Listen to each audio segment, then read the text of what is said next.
Алиса, включи мне этот, как там, вот это, Феличита. Ты что, дурак, что ли, совсем? Алиса! Алиса, включи вот этот, Феличита. Феличита. На-на-на-на-на-на-на-на-на, Феличита. Алиса! Включи Альбана. Альбана. Да. Феличита. Феличита. Феличита. На-на-на-на-на-на-на-на-на, Феличита. Погромче. Феличита. На-на-на-на-на-на-на-на, Феличита. Феличита.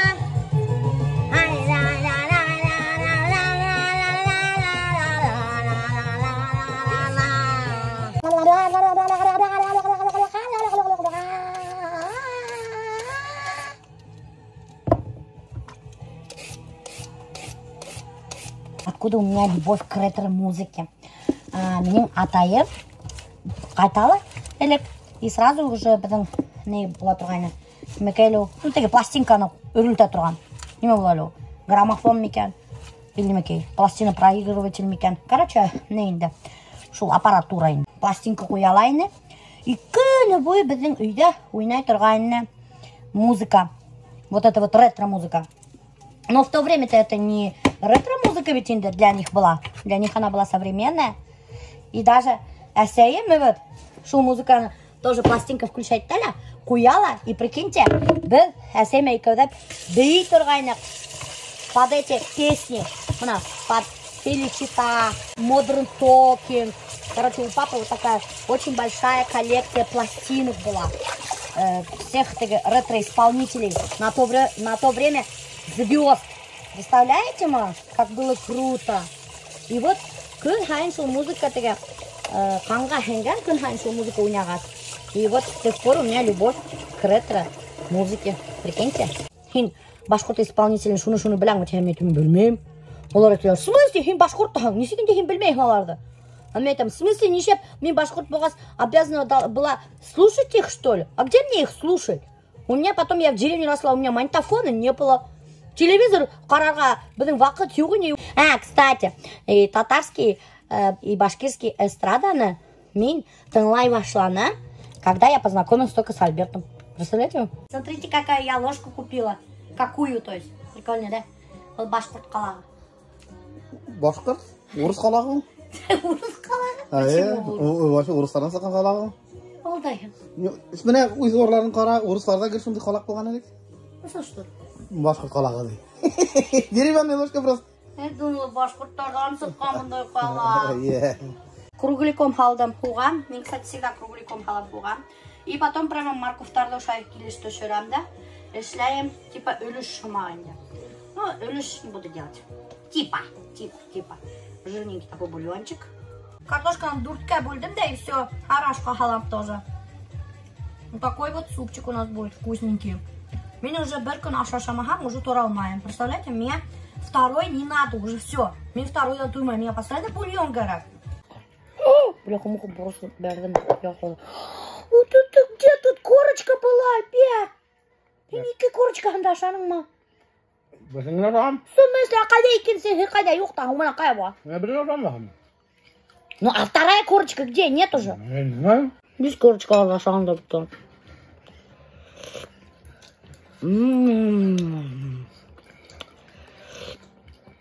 Борыш страна ашқа аромат берәует әдір. Мен не әт потому что не эфейне. Немеке тегіші, давай яғынан айтайлы, пожалуйста. Резутция желудка шатыря, что ли? Неме? Әлемеке резутция желудка шатыря керек, что ли, деймін. Неместе? Шерешкен шапте көрейім. Шереште ғына түгілін әлігіне ит навернул. Неме алдайын. Стой. Қара. Давай интада хин әштетеді, дәбетай. Если хин өлмәхан, сан мен әштетеді. Альберт, Азалияға ведь родители нужны. Хоть кто-то.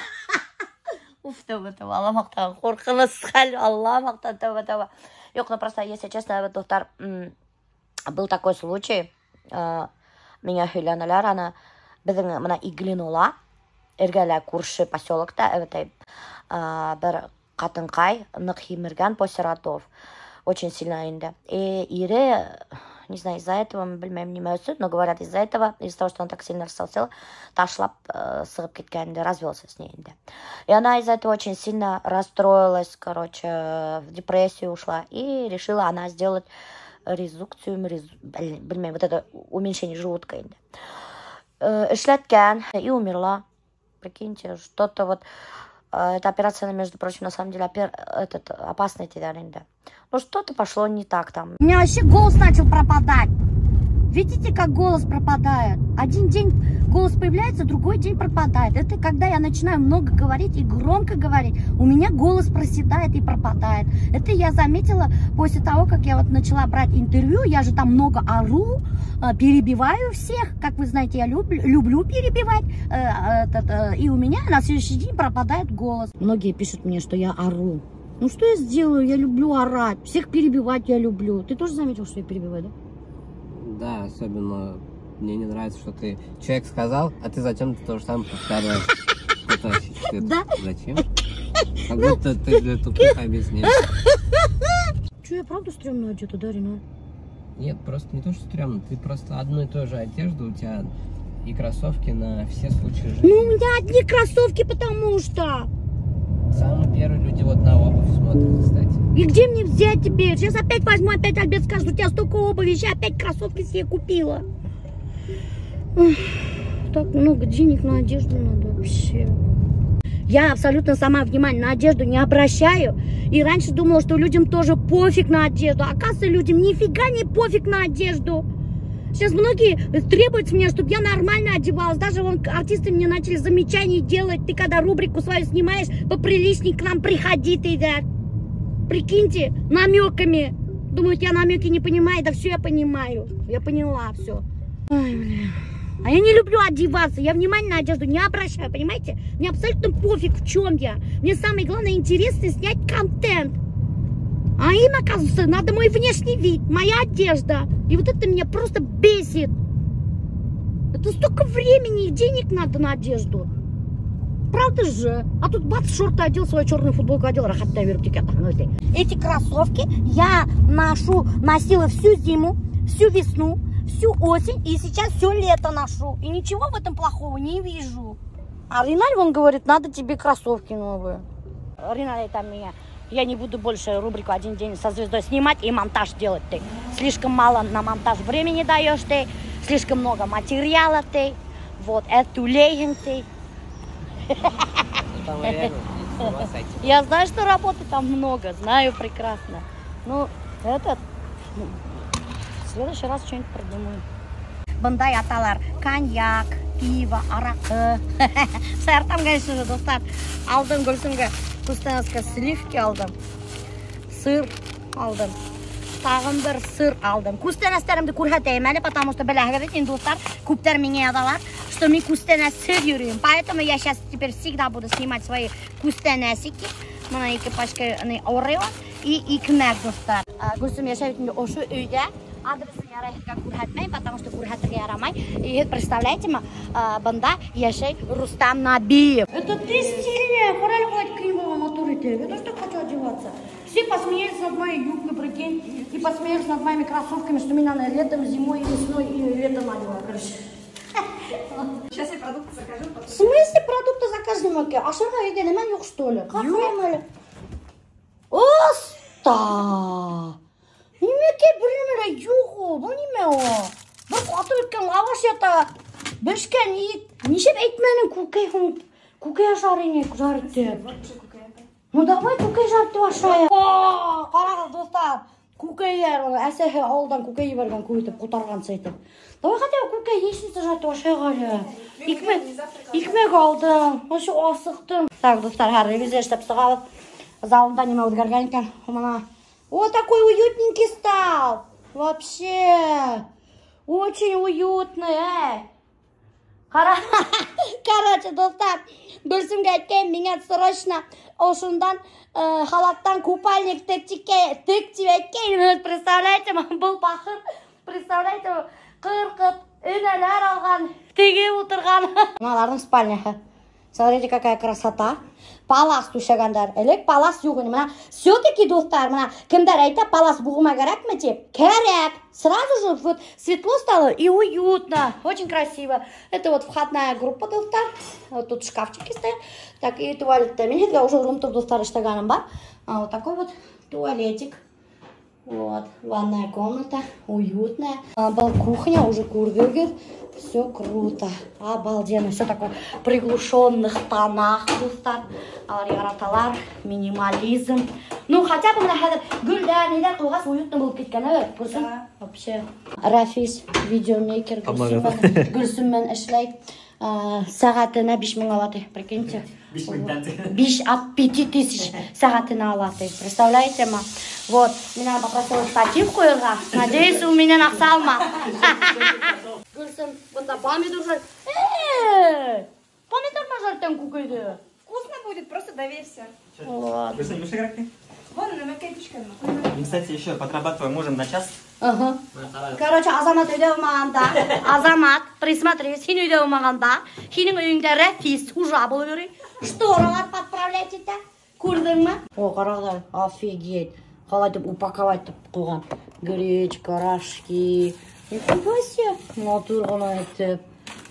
Натур түбіштеген дейді әлі білсің. Анда неме қоймай. Из кофе. Чай. Вот это да. Все упаковано красиво. Она сама не упаковывает, достар. Это у нее есть люди, которые приезжают, все у нее моют, упаковывают красиво. Распределители помещений называется. Айо, распределители не организаторы пространства.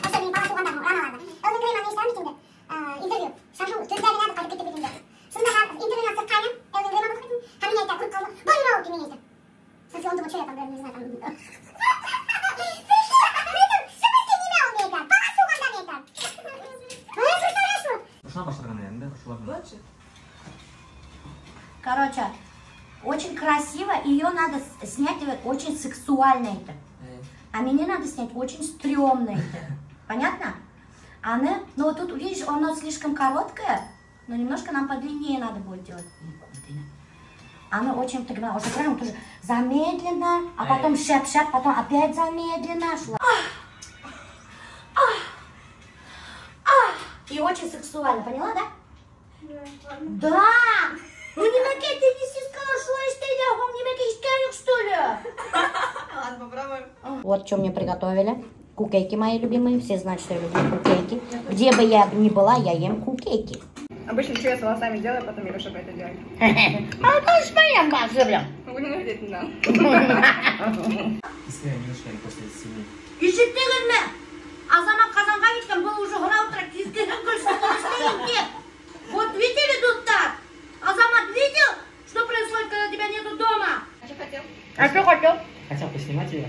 Кого? Лицом. Зачем ты ее снимать будешь? Просто когда Зачем ты будешь ее снимать, я не пойму. не успею. Просто когда закат будет, свет будет красивее, чем сейчас солнечный день. Разница большая же у нас. Хотя мы двоюродные. Не серешь. Вот 2 года. Разница. Угу. Знаешь, серьезно? Да, я когда как раз первого ребенка родила, шел я удалить дедушка, да, тоже. В 1 год.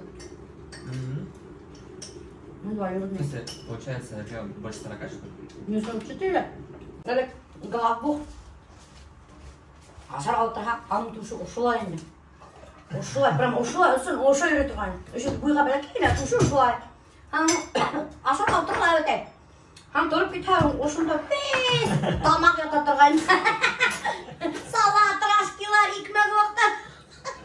Итак, достар, біз мына ұшында прямо Гүлсімдің дворында, мына ұшы Гүлсімдің личный дворы, ну, лично анықыды қойынды. Бұнда, оказывается, барика мына футбольная площадка. Первую часть Ваня бітті шыравы ошонда, достар. Сыр яланға сесінді, прикиньте. Тушинді хотя бы я бенен башы сториста. Хана айталар енді білен.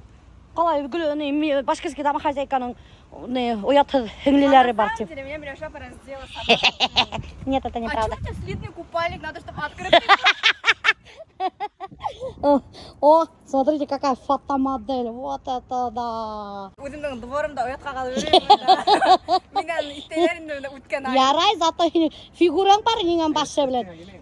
Неше бұл үстіне кейхені ұшылайды ақын? Инан башы. Неше бүтіне кейін ұтып әйтәті іші.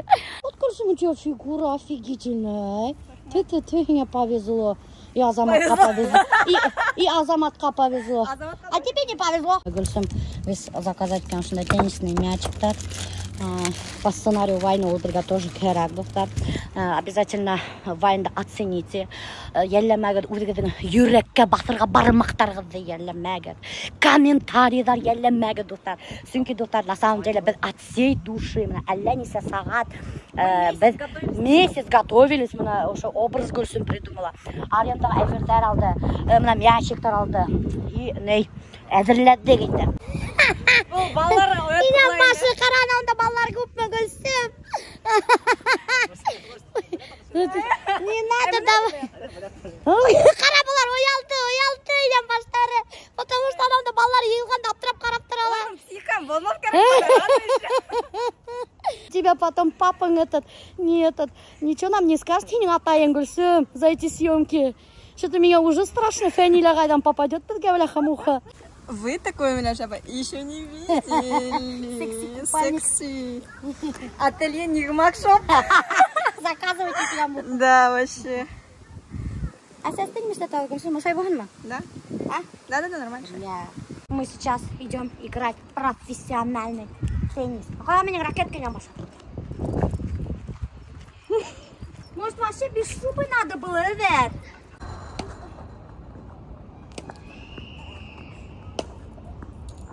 Нормально, да, вообще? Да.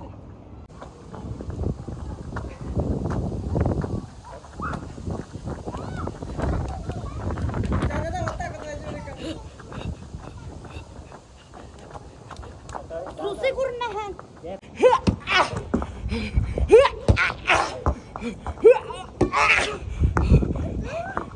Этот купальник, между прочим, меня Гульсум тыкты, представляете? Дорогой ателье. Кімге керек сондай купальник? Гульсумның ссылкасын қалдырам, заказывайте. Ол бізге тегін тира. Это трендовый, между прочим, эксклюзивный материал, между прочим, достар. Все новости твои узнают через меня. Короче, мы сейчас занимаемся тем, что наняли человека, она делает подготовку под покраску стен, шпаклюет, стеклохолст клеит, потом финишная штукатурка какая-то или что-то там. Короче, хаман ремонт барай. Я не знаю, короче, что надо делать, я просто доверяю людям. Был вообще в ремонте ничего не шарит, достар. Была щеткана выставлять талер, и бүгін меня ила отырған была, ну ты, вот ты, постоянно мне счет выставляет, там такие суммы огромные, мне сейчас работать и работать, ты. Вот так вот, достар, ремонт дома, вообще свой дом иметь, это дорогое удовольствие на самом деле. Ну, я просто не ожидал, что так вот, когда, например, стены, вот они, ну, стены штукатурно красивые. Я думал, обои там поклеил и все как бы, да? Ага. Оказывается, надо подготовить их, это стоит 64 тысячи. Потом их нужно покрасить, это стоит 28 тысяч. Это только работа. Ага. Представляешь, а еще материал, все остальное. И это еще потом не все, надо полы, потом найти плиточника и, короче, там много всего. Много всего. Все, теперь будешь пахать и пахать, Ринар. Даже в 2 смены ночи теперь придется тебе работать. Уф, с ног валюсь. Мне срочно требуется массаж, холодный квас и баня. Баняға ма? Баняға, яғ, меня что керек-то что? Туалет қалсадың. Туалет қаданы? Өдің ме? Алдашма. Алдашағанда кімдің не тұрағың обуфы? Алдашма ең башы. Бұл мен алдаған бола, өзін қадының теген бола. Нифига подобного мен мұны әлігімдің гуши теген қуатағын көріп қалдым. Мен бұны көпмайды кестім. Емеке кесте. Оқты, мұна уже отын кесе ұшты. Қар мұнанда лист кесеп, Альберт. Мұна кесіп тазартып барам бет. Бүгін білесің ме? Авитаға выставил бушқа вот это. Наконец-то, достар, Альберт тапқан кіші, который қадыған бізге яңы туалет тешеген. Су сыққан саны. Ху сыққансың? Қайда? Ой, нифига себе, ху сықты. Су сықты, айда жүр қатып болмайды. Бұны көмет қойыр керек бет әлі? Жарақ, шыны көсірек керек бірақ. Нұхы дейті көсірәген ме? Өте екі ет келген ағалар. Көп нұхырайда? Көрінші күнің бойына 2 мың бірсін. Ой, хебет таху. Давай это вестіген. Балсықтарыңдыла вес ташыттыралы. И, Альберт, мұна онда желайтты бет. Оша вес қадып, таштар халып, көмір керек, огородить надо. Иначе опять весь хәзер бұл не сарня кім қойса, No. сия, ол хәзер весь бұндақ келе, No. урман хамақшан бұла. Шулай шул. Ой, дела қалбасы. Hayvat отындарды ғана ал, әлбе. Әйбәт, ана инде ике рейшләп атып бәрдем, моны нигә тутырып барам? Капсыкларга менә бу гына атып бәрәм. Может, закияға машина алырсың опять. Ошондай, ошондай индерәһең дә вести ейһең, рахат була. Булай да капсык үзем итеп бәрәм.